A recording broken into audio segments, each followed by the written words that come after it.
JoJo's Bizarre Adventure Part 7 Steel Ball None is poo poo pee pee caca wee wee doo doo sauce that deserves to be buried in the underworld and kept locked up in Alessi's garage until the universe resets 94 times. It's actually a miracle that I got away with it this time. I found him! Over there! Perfect shot! Are they? Alright, now that all the people who probably only came to this video to get mad are gone from here or in the comment section probably saying something, let's actually discuss the manga, shall we? JoJo Part 7 was, honestly, it was just okay. It didn't really wow me or anything, but it never really annoyed me all too much, I guess. Or at least not for extensive periods of time. The short version of this video would probably be that Steel Ball Run was okay, but had a lot of missed potential that could have made it into what everyone else sees it as. So I'm just kind of going to talk about some of its shortcomings and some gripes that I had with the manga and whatnot.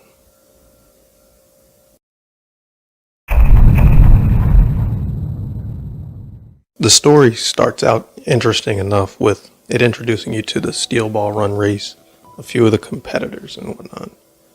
Gyro's introduction stood out to me immediately because I honestly thought he was going to be the main villain, having a toothy maniacal grin and a somewhat off-putting demeanor.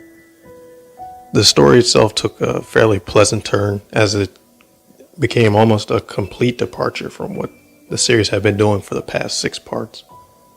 There was now focus on horseback riding, character knowledge and backgrounds, as well as techniques, which all added up to a whole new adventure, which is a groundbreaking and completely... I can't even finish that lie. I was hopeful that Steel Ball Run would kind of just be a heavily character-driven story with the race serving as a sort of backdrop to Gyro and Johnny's development. But within just a few chapters, we go right back to the same old formulaic, tried and true JoJo format with stands becoming the focus, forgettable characters taking the spotlight, and uninteresting plot and contrivances running rampant under the thin veil of being techniques and skill. And this is generally where my biggest problem with the part comes from, and it's that it honestly felt as if Araki was torn over what direction to take the manga. After part 6's ending, I kinda expected that to be the end and for Araki to start up a new series, and maybe just do a JoJo spin-off or 2, but no. We end up with JoJo's Bizarre Adventure again, but now for the 7th time. And the issue is that at its core, Steel Ball Run's original focus on the race, the Wild West setting, and Gyro and Johnny's connection was more than enough. And while horseback riding might not have been what I was expecting, I was still willing to see it through. But no. Now stands are back again, except this time more annoying than ever. Everyone's stand amounts to nothing more than just a gun, with each gun having different ammo types and never really being utilized in any meaningful ways other than just use it till the other guy dies. The whole thing just reminds me of the modern Assassin's Creed games, where the title is still the same, but the games are trying so hard to stray away from past entries by being more creative. But that Assassin's Creed name just creeps right back in and reduces the value of the new stuff by making it feel as mediocre as all the past entries. Now, instead of going through chapter by chapter and making this video so long that I hate myself, I'll just compare part 7 to past JoJo parts in order to try and illuminate some of my gripes with Steel Ball Run.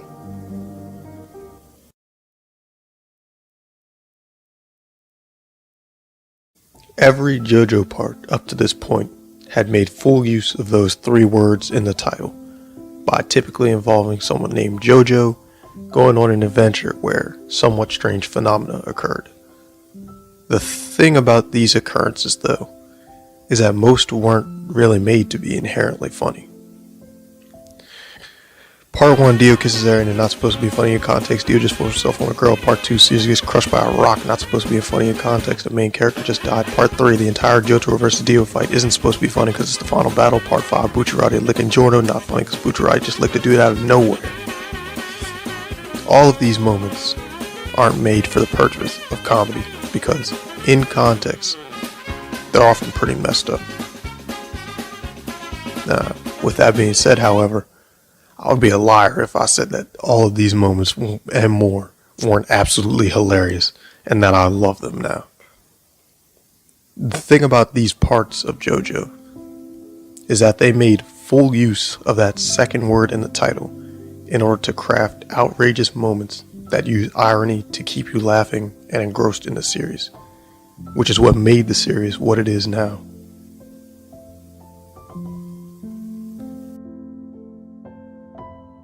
Steel Ball Run, on the other hand, looks at all of that and says, no, I'm big boy now, and forces all of those bizarre moments out by swearing up and down that nothing is coincidence and that everything is somehow more tactical than it is, and that everything that you think should be fun is not. It's determined to go out of its way to stomp on everything that the past series have done, while simultaneously still clinging to them for dear life throughout its chapters. It's the same series that'll drone on and on about techniques and personal motivations and all that, but still just ends up with a pink man with a dumb name jumping through dimensions while a disabled kid shoots infinity bullets at him. Honestly, the longer it ran on for, the more frustrating the hypocrisy and redundant dialogue became. Something like Lucy Steele being 14 is supposed to be hilarious because everyone around her is a weirdo and it's just stupid until it isn't, because that's not how this works apparently.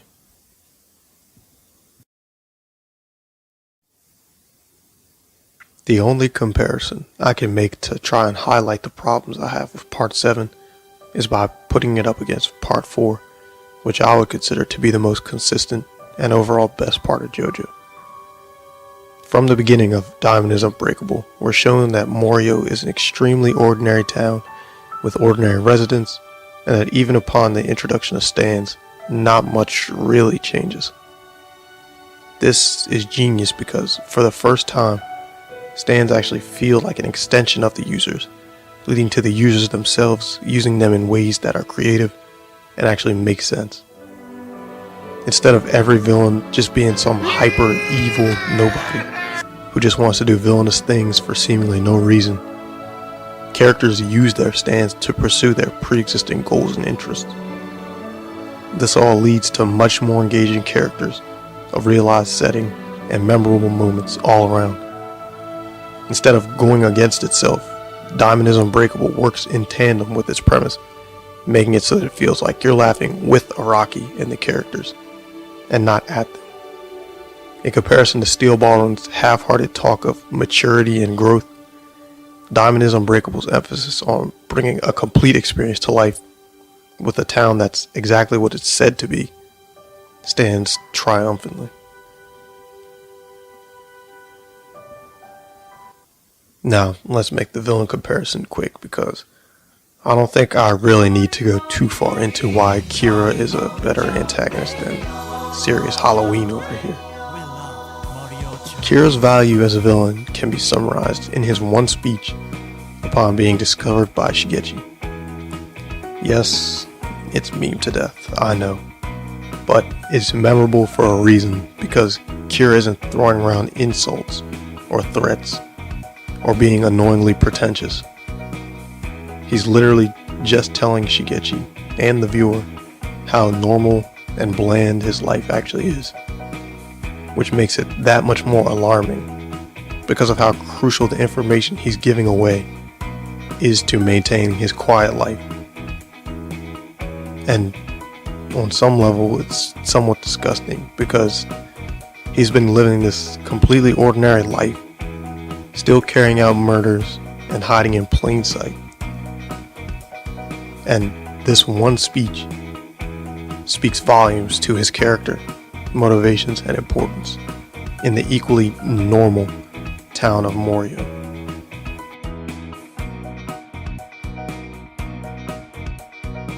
Christmas Eve, on the other hand, has nothing but inconsistencies, illusions of grandeur, and hypocrisy, just like Steel Ball Run itself.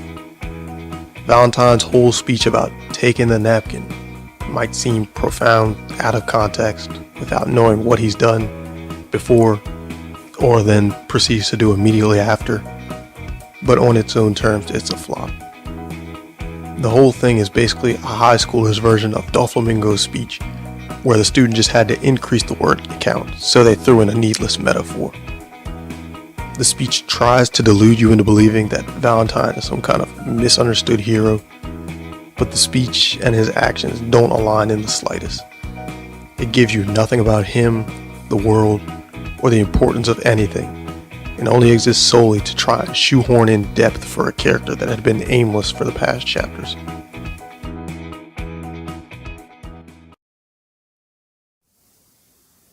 Moving into a different point now. Characters. Steel Ball Run's characters have got to be the most forgettable, flat, and uninteresting, bland characters I have ever seen in a JoJo part. These characters are all far too similar and far too monotonous. Every single time we get introduced to someone, they'll just act like a complete jerk for a couple of chapters. Then we'll get some kind of forced flashback about their oh so horrible past, and then they'll either just die or disappear until the plot needs them again at some point, I guess. In comparison to Diamond is Unbreakable, where every character felt like they had a place in the world, and where each character's stand either reflected their personality or was used in ways that did. Steel Ball Run's characters are ridiculously lackluster. Someone like Hazmata, for example, holds way more value because when we first hear about him and see him, he's just a reserved kind of student you might find anywhere. So when he gets his stand ability, he does things that would make sense for that character, instead of just turning into a supervillain for no reason. And characters all throughout Part 4 are consistent and believable in this way, as opposed to Part 7, where everyone just immediately turns into a cartoonish, self-absorbed lunatic. The only characters who really stood out in Steel Ball Run were the main duo. And when I say stood out, I mean really stood out. So, let me sit up, just do a stretch, and get ready because I'm about to start praising all the best things that came from Steel Ball Run.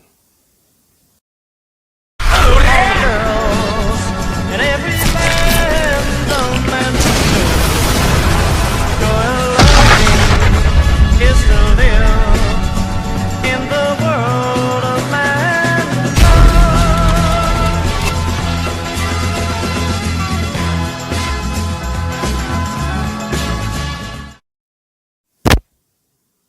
Johnny Joestar is truthfully a pretty weak character. I don't think many people would argue with me about that. He's not bad, but not good enough to carry the story like past Joestars. However, paired with one of the greatest characters in JoJo, Gyro Zeppeli, both are elevated to new heights of entertainment and intrigue. Every single time these two came together and just got to be themselves was gold, and reminded me a lot of the dynamic between Josuke and Okuyasu. But Gyro and Johnny almost create something entirely new, and are just so fun to watch when they actually get to do stuff, and the story doesn't try and hold them back.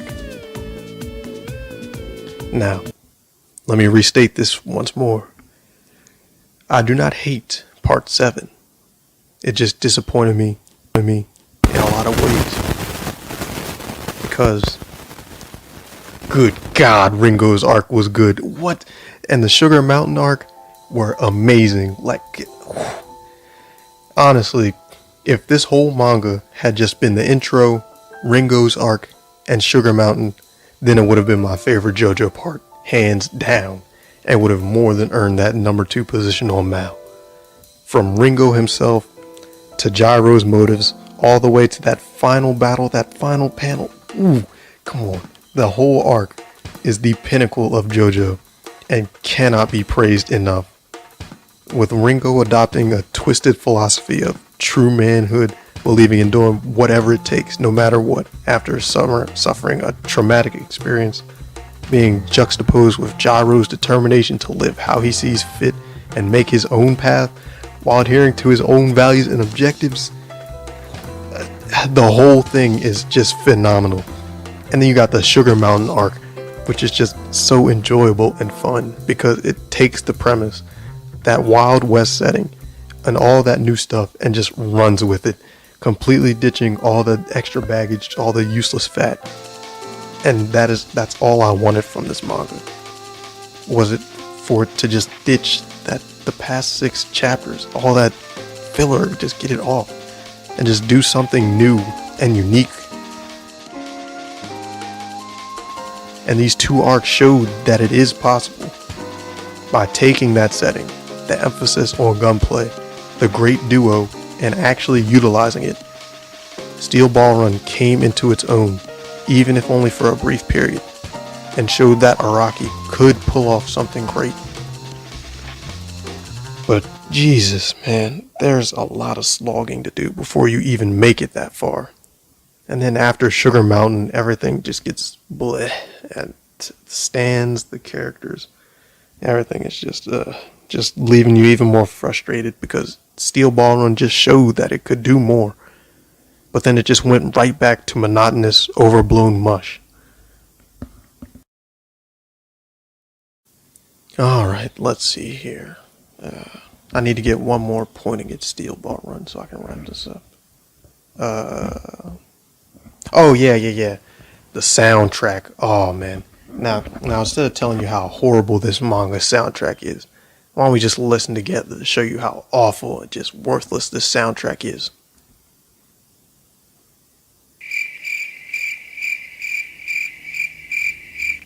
Oh, yeah. That's right. There isn't a soundtrack. Now let's look at a high quality manga like Bayonetta 2.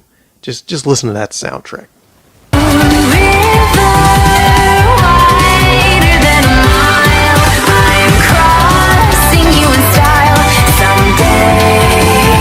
Just a gorgeous soundtrack right there. Beautiful. And for that reason, I'm going to have to give Bayonetta 2's soundtrack a pure platinum out of 10. Just a beautiful soundtrack for a bewitching game. Just incredible. Alright kiddos, let's go through a couple of things to bring this headache of a video to a close. In terms of other characters that I didn't mention, my opinions of them are as follows. Dio was fine. Other Dio made me want to throttle the people who say that Steel Ball Run has a good ending. Hot Pants didn't get to do much. Whole Horse is still the Whole Horse. Scarlet represented at least 30% of the readers. Valentine can go be Satan's Valentine. Lucy and Steven were actually pretty good and surprised me with how intense their stories and backgrounds were. And I honestly can't really think of any other memorable traits for the rest of the cast. But that's okay, because neither could Araki. Overall, Steel Ball Run was just mediocre, but was disappointing in so many ways that it probably sounds like I hate it, even though I really don't. But wait, the one redeeming factor for this manga is that there is a ton of fan content. Openings, endings, eye catchers, fully animated moments, dubs, and so much fan stuff from talented creators who love this manga. All of this stuff is amazing, so wait a minute. I gotta mention this one thing before I wrap up. I didn't even write this down. This one fan ending, Lucky Someday by Permello, is incredible. Honestly, this one piece of fan content, this one video, is the whole reason that I even picked up this manga. I wasn't planning on reading it. I was honestly just gonna wait for the anime. I wasn't even really worried about it. But it just made me want to check it out. The somber yet intriguing ending is so incredible that I can't recommend it enough if you haven't seen it. So, Permello, I give you a King from King of Fighters out of 5, and that's about the highest honor I can give you. So, let me see here. At least there's still all that to walk away with. Oh boy, Jesus. I feel like this video is going to be a pain to edit. So, let's wrap it up here. Usually I say the whole shtick about me being nobody, yada yada yada, whatever. So, I greatly appreciate anyone who actually sticks around for all this and whatnot. So, thank you, and peace.